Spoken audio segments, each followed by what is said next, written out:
Hey, what's going on, guys? In this video, I'm going to walk you through the VP of Sales playbook. I'll cover three things: how to access this playbook, what's inside it, and then why I designed it this way. And so for context, I run sales at a B2B software company. We're a SaaS company, venture-backed, and within a little over 3 years, we grew from 2 to 18 million in revenue. We grew our sales team to 30 reps with 6 sales ops personnel. And so these really are the templates that we use to accelerate that growth over that short period of time. And so first off, if you're on this page, all you need to do, you can scroll down to read all the details here and understand all the templates that are inside it. But you just need to click add to cart. And when you do, you can go to the checkout page, you put in your information there, you hit place order, and then I'll immediately send you the VP of Sales playbook. It's a PDF. You can see that there are 3 pages here. And so inside this, you will find on page 2, all the most essential operating templates that we use today to run our sales organization. And so there are 23 of them. I'll just cover a few from the top here, and then maybe we can click into one. I can show you how it works. So the go-to-market checklist is the checklist of all the things that we do to do the right things in the right order when bringing products to market. Number 2 is a 30, 60, 90-day sales plan template. This is what you may use if you are actually applying for a job or you're getting promoted into a senior leadership role in the sales department. This helps you paint the picture of the plan that you have for the next quarter. The ideal customer profile template helps you narrow in on exactly who you're targeting through your sales efforts. The buyer persona template, the buyer journey mapping, the sales process. So it goes all the way through. I mean, we use all the different stages in building out the complex B2B sales process. And then it gets down to sales forecast template. And so on the right-hand side here, you'll see 2 columns. This is why I designed it this way, is I wanted it to make it really easy to identify the template that you need at the time.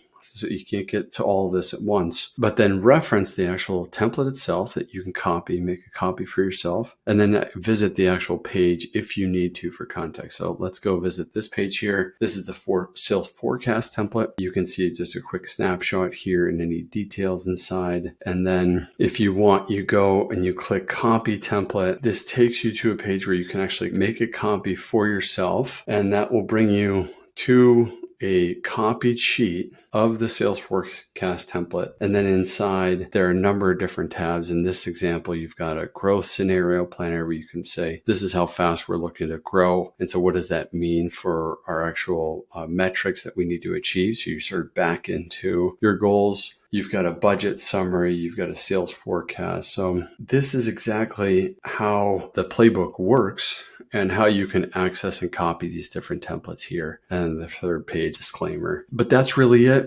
So I would encourage you, if you manage a sales team or you run a sales organization or you're looking to shortly be promoted into that role, take advantage of the VP of Sales playbook. If you have any questions, you can reach out to me via the Contact Us form or just send me an email. Also, if you want to check out any of our other playbooks, you can access the VP of Sales playbook from here, from the Playbooks tab. You can also get the complete go-to-market playbook, the VP of Marketing playbook, as well as management best practices. Thanks again for coming by. Let me know if you have any questions, and I'll see you back here again soon.